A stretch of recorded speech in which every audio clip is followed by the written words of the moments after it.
Hi there. So it's that time of the year, isn't it? It's COVID booster time, and also, if you're eligible, it's flu vaccination time. And when you have chronic fatigue syndrome, this can make the choice quite difficult because we're highly sensitive. We do tend to have reactions to the shots.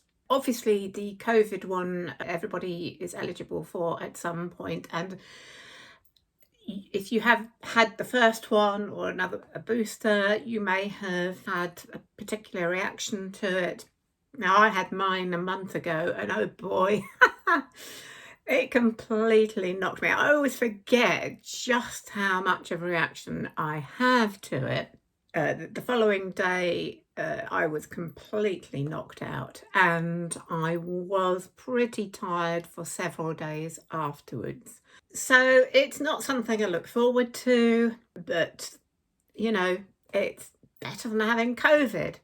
And the same goes for the flu jab. Now, if you're eligible for the flu jab, that is something I kind of battled with myself for some time. I was eligible for the flu jab because I was a carer for my mother for several years, and I'm still on that list. And I visit her in her care home, so I'm still eligible for the flu jab. But I didn't actually decide to have the flu jab until last year because I just I live on my own, and I thought having the flu when you live on your own is no joke. And especially if you have a tendency, I mean, although my chronic fatigue syndrome is a lot better than it used to be, I'm still highly sensitive, and it can still have a really strong effect. So last year I decided to have it, but I made the mistake of having it a few days before Christmas. And I did have a reaction. I don't think it was quite as bad as the reaction from the COVID booster, but it did sort of slow me down in the sort of run up to Christmas, which was not great. So this year I decided to have it earlier, and I went out this morning and had my flu jab. Now, I'm okay at the moment because I usually find it takes maybe about up to 24 hours before I get any reaction. So tomorrow, I'm kind of not looking forward to. I'm just hoping it's not quite as bad as the COVID one. But I've just come on here to talk about this because it is that time of the year, and it is a difficult choice to make. So sorry, there's my dog in the background. She doesn't like me talking to anybody else but her. Of course, if you're eligible for both, it is totally your choice. And I would suggest weighing up the possibility of having COVID or flu against the reaction you might get from the vaccine. Now, I would suggest that the reaction you get from the vaccine is much, much less than actually having COVID or flu.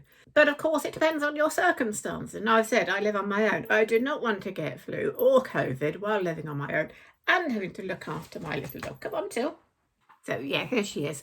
So yes, I don't, I really don't relish the idea of getting COVID or flu, living on my own, and having this lovely little soul to look after as well. So, yeah, of course, I've got family nearby who would probably help, but still, I've had flu in the past when I've been on my own, and it's really not pleasant. So you really do need to weigh up that. If you do have you know that you do have a strong reaction to vaccines, or if you're worried that you might, then what I suggest is that you really do some planning. Have a look at your diary when you make your appointment for your vaccines. Just make sure that you haven't got anything in the following, I would say, up to a week, because it can, although the main symptoms can just last a day. For me personally, I find I can be tired for quite a few days afterwards.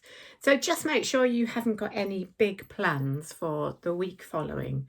And the day after your vaccine, just make sure that you are able to rest and take it easy. Off she goes.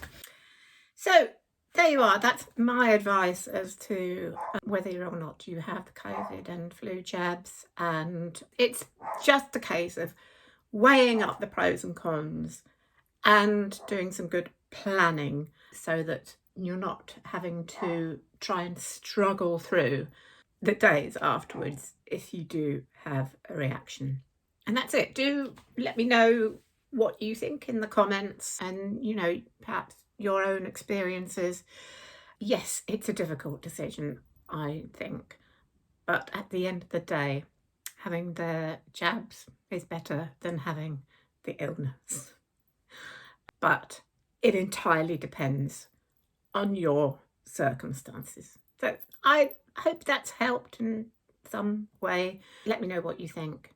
Please subscribe, and I'll see you again soon. Keep healthy, and bye for now.